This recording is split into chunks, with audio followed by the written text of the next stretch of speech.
আমরা খুব আনন্দ পেয়েছিলেন মহাপ্রভুর এই মনোভাব দর্শন করে। মহাপ্রভু এত বিনম্র চিত্তে বৈষ্ণব সেবা করছেন, বৈষ্ণবের প্রশংসা করছেন, সঙ্গে সঙ্গে কিছু বৈষ্ণব এগিয়ে আসলেন। মহাপ্রভুর মাথায় হাত রেখে শিরে হাত দিয়া কহ চিরিজীবী করে, তুমি দীর্ঘজীবী হও। কেউ কেউ হাতে হাত দিচ্ছে, কেউ মাথায় হাত দিচ্ছে, কেউ বুকে হাত দিচ্ছে। বুকে হাত দিয়ে ভগবানের বিভিন্ন স্তব স্তুতি করছে যাতে মহাপ্রভুর কোনো অমঙ্গল না হয়। ওরা তো জানে না ইনি অখিল বিশ্ব ব্রহ্মাণ্ডের মালিক। গায়ে হাতে হাত দিয়ে বিভিন্ন মন্ত্র পড়ে, অনেক যারা বয়স্ক লোক দেখবেন, কোনো জুনিয়র ভক্ত যখন বা কনিষ্ঠ ভক্ত যখন সামনে যায়, গায়ে হাত দিয়ে মাথায় হাত দিয়ে অনেক আশীর্বাদ করে, কেন যে মা যথার্থ রূপে উৎসব উদযাপন করছে, বৈষ্ণব সেবা করার জন্য, বৈষ্ণবদের কৃপা পাওয়ার জন্য। আর একে একে করে সমস্ত বৈষ্ণব বৃন্দ জগন্নাথ মিশ্রের বাড়িতে প্রবেশ করছে। আপনারা জানেন জগন্নাথ মিশ্র এখন নেই। জগন্নাথ মিশ্র তো মহাপ্রভুর যখন মাত্র 10 বছর ছিল তখন জগন্নাথ মিশ্র দেহ রেখেছে। সচিমা কিন্তু একাই মহাপ্রভুকে লালন পালন করে বড় করিয়েছেন, শিক্ষা দিয়েছেন, সবকিছু একা সামলেছে সচিমা। এক এক বৈষ্ণব আসছে বাড়িতে, আর মহাপ্রভু কত বিনম্র চিত্তে বৈষ্ণবদেরকে দণ্ডবত প্রণাম করছেন, ওনাদের চরণ ধুলি মস্তকে ধারণ করছেন মহাপ্রভু। বৈষ্ণবদের মহিমা প্রকাশ করতে শুরু করলেন মহাপ্রভু, যে এই জড়জগতে কেউ যদি ভব সমুদ্র পার হতে চায়, একমাত্র উপায় হচ্ছে বৈষ্ণবদের চরণে পূর্ণরূপে আত্মসমর্পণ করা, ছাড়িয়া বৈষ্ণব সেবা নিস্তার পেয়েছে কেবা। শ্রীমান মহাপ্রভু প্রভু বলে, তোমা সভাকার আশীর্বাদে গয়া ভূমি দেখি আওলাও নির্বিরোধে। যে হে বৈষ্ণব বৃন্দ, কেবলমাত্র আপনাদের বিশেষ আশীর্বাদে নির্বিঘ্নে আমার গয়া ধাম আমার সফল হলো। আর মহাপ্রভু এত বিনম্র চিত্তে বৈষ্ণবদের প্রশংসা করছেন, কোনো অহংকারের কোনো ভাব নেই। উনি যে এই ভারতবর্ষের সর্বশ্রেষ্ঠতম পণ্ডিত, বিন্দু মাত্র অহংকার নাই। হঠাৎ করে এত পরিবর্তন হয়ে গেল শ্রীমন মহাপ্রভুর। গয়া ধামে যাওয়ার আগে মহাপ্রভু তো সবসময় তর্ক করতেন, শুধু সাধারণ পণ্ডিতদের সাথে না, বৈষ্ণবদের সাথেও তর্ক করতেন। এমন একটা পর্যায়ে এসেছিল যে নিমাই পণ্ডিতকে দেখলেই বৈষ্ণবরা অন্য রাস্তায়, হরে কৃষ্ণ, তুমি থাকো তোমার জায়গায়, তোমার সঙ্গ আমরা করব না। এবং মহাপ্রভু বলতেন ভক্তদেরকে, জোরে জোরে বলতেন, আমি ভক্ত না বলে আমার থেকে তোমরা দূরে থাকছ। ছাত্রদেরকে বলতেন, দেখো দেখো এরা বৈষ্ণব, যেখানে কৃষ্ণ আলোচনা নেই সেখানে বৈষ্ণব নাই। আমি তো বৈষ্ণব না, সেই জন্য এই সমস্ত মহান বৈষ্ণবরা আমার থেকে দূরে থাকে। কিন্তু হে বৈষ্ণবগণ, জেনে রাখো তোমরা, আমি একদিন এমন বৈষ্ণব হব যে আমাকে ছাড়া তোমরা এক মুহূর্ত থাকতে পারবে না।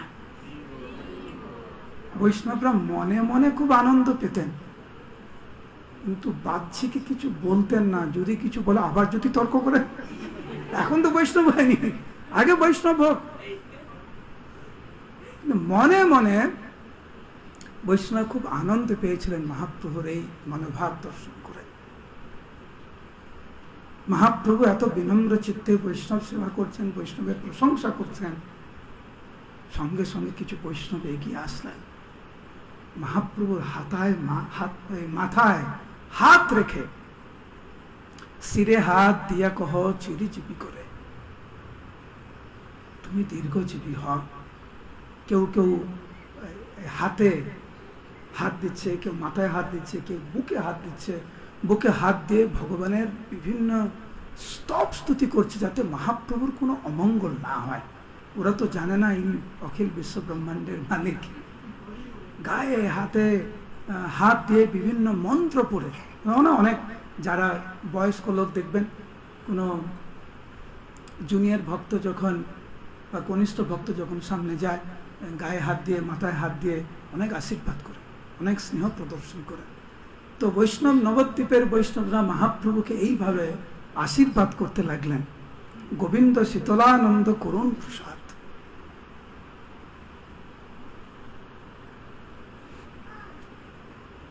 যারা প্রবীণ ভক্ত তাদেরকে সেবা করলেন মহাপ্রভু। প্রসাদ পরিবেশন করার পরে কিছু ভক্তবৃন্দ উনার কাছে এসেছেন। সবার সামনে তো মনের কথা খুলে বলা যায় না। উনার যে এই আমূল পরিবর্তনটা কারা বুঝতে পারবে?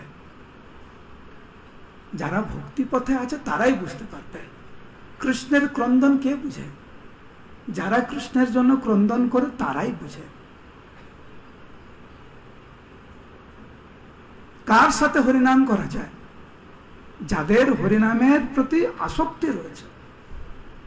কার সাথে নৃত্য করা যায় কৃষ্ণ কীর্তনে? কার সাথে গৌর কথা শ্রবণ করা যায়? যারা মহাপ্রভুর চরণে আসক্তি তাদের সাথে গৌর কথা। যারা কীর্তনে নৃত্য করতে আনন্দ পায় তাদের সাথে নৃত্য করা। তো মহাপ্রভু অপেক্ষা করছিলেন। কিছু ভক্ত আসলো মহাপ্রভুর কাছে। মহাপ্রভু ভক্তদেরকে দেখে অত্যন্ত আনন্দিত চিত্তে বললেন, প্রভু বলে, বন্ধু সব শুনো কহি কথা, তোমরা হচ্ছ আমার প্রকৃত বন্ধু।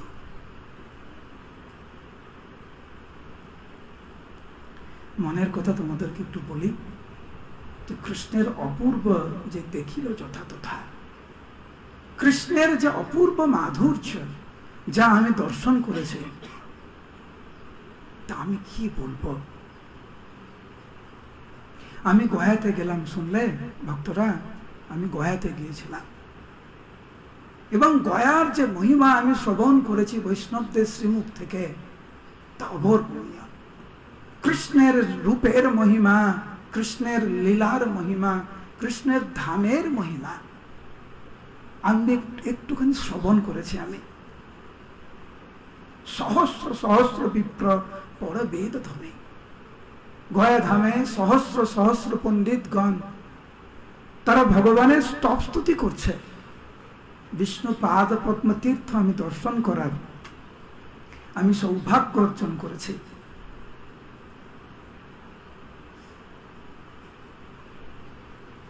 আমার খুব ইচ্ছা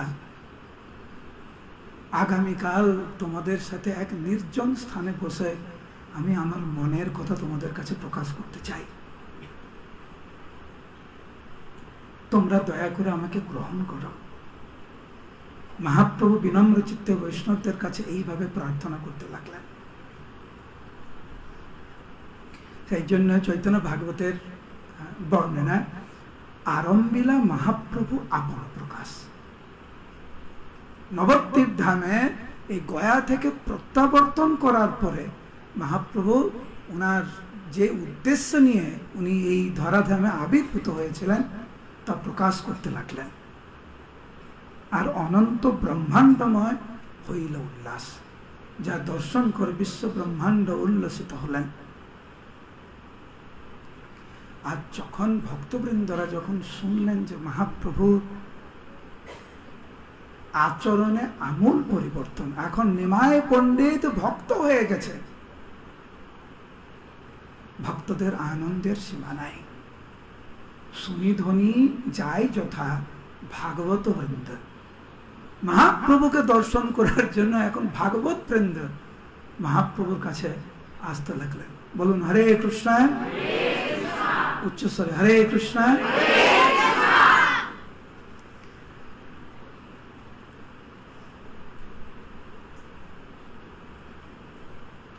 যারা যারা মহাপ্রভুকে এই দিন দর্শন করতে এসেছিলেন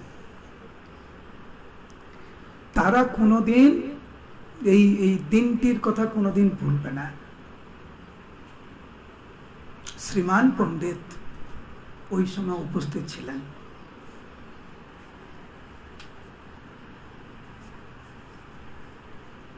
ওই সময় উপস্থিত ছিলেন।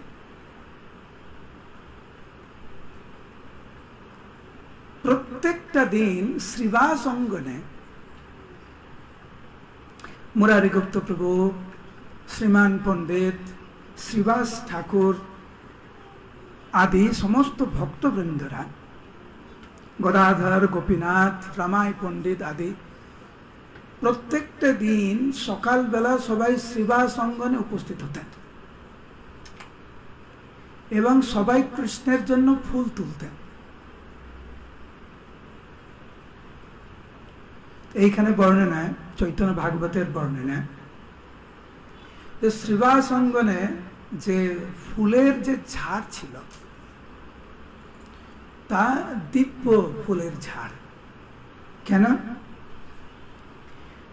কন্দরূপে কিবা কল্পতরু অবতারে ওই ফুলের গাছটি কল্পবৃক্ষের মতো। কল্পবৃক্ষ কেমন? আপনি যত চান তত দেবে। যারা এখানে ফুলের মালা গাঁথেন, কখনো কখনো ফুলের অভাব হয়ে যায়, আরেকটু ফুল হলে ভালো হতো, এই ফুল হলে ভালো হতো, ওই ফুল হলে ভালো হতো। কিন্তু শ্রীবাস অঙ্গনে কল্পবৃক্ষ ফুলের গাছ। যতক বৈষ্ণব তুলিতে না পারে, অক্ষয় অব্যয় পুষ্প সর্বক্ষণ ধরে। ওই ফুলের গাছ এমনই ছিল যে যত পুষ্প চয়ন করা হতো ততই পুষ্প প্রকাশ পেত, কোনো অভাব নেই। কিরকম হতো? মায়াপুরে যদি ওরকম করে গাছ থাকতো,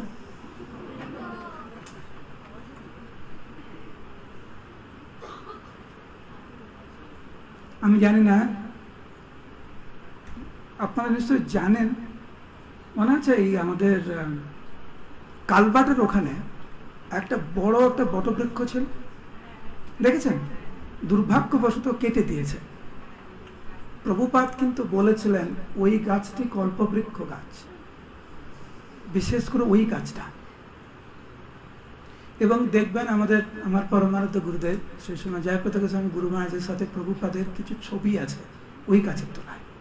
দেখবেন ওই গাছের পাশ দিয়ে প্রভুপাদ হাঁটছেন প্রাতঃ ভ্রমণে, এবং ওই গাছটিকে দেখে প্রভুপাদ বলেছিলেন এটি কল্পবৃক্ষ গাছ। কল্পবৃক্ষ মানে যা চা। তুমি যদি কল্পবৃক্ষের কাছে গিয়ে বলো রসগোল্লা লাগবে, রসগোল্লা তোমার।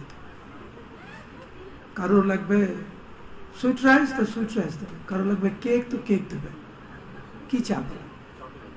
চকলেট, যা চা। এবং ভগবানের সেবার জন্য এই কল্পবৃক্ষ রয়েছে। সুরভি গাভী আর কল্পবৃক্ষ কেবলমাত্র ভগবানের সেবায়। আমরা যখন এই যে উদাহরণটা দিলাম যে তুমি যত রসগোল্লা চা,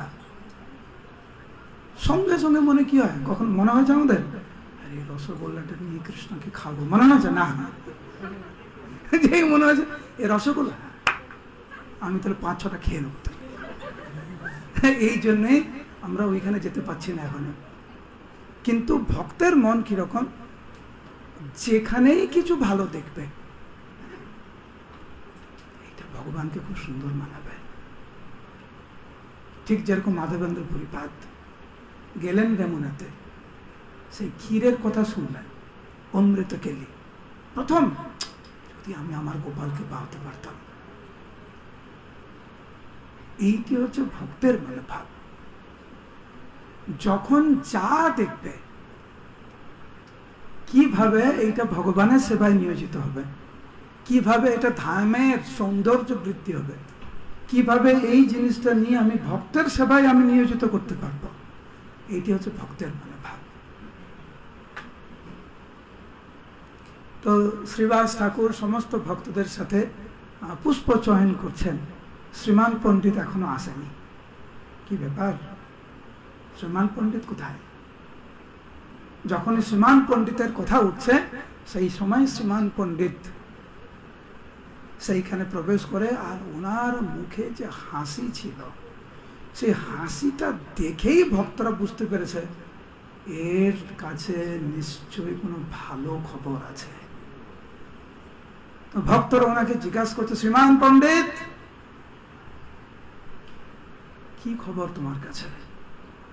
শ্রীমান পণ্ডিত তখন বলতে লাগলেন, আমার কাছে শুধু ভালো খবর নয়, আমার কাছে পরম অদ্ভুত কথা, মহা অসম্ভব,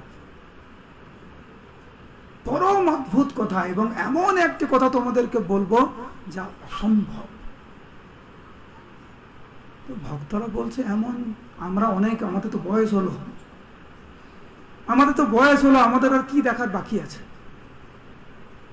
তখন শ্রীমান পণ্ডিত বলছেন, না, আমি আবার বলছি, পরম অদ্ভুত কথা, মহা অসম্ভব। তো ভক্তরা তো একদম উত্তেজিত হয়ে গেছে, উৎকৃপ শোনার জন্য শ্রীমান পণ্ডিতের থেকে, যে কি সেই পরম অদ্ভুত কথা, মহা অসম্ভব। তখন শ্রীমান পণ্ডিত উচ্চস্বরে আনন্দিত চিত্তে দৃপ্ত কণ্ঠে উনি ঘোষণা করলেন, শুনো শুনো ভক্তগণ, আমি অত্যন্ত আনন্দের সহিত আমি ঘোষণা করছি যে নিমাই পণ্ডিত পরম বৈষ্ণব হয়ে গেছে। নিতাই গৌর প্রেমানন্দে।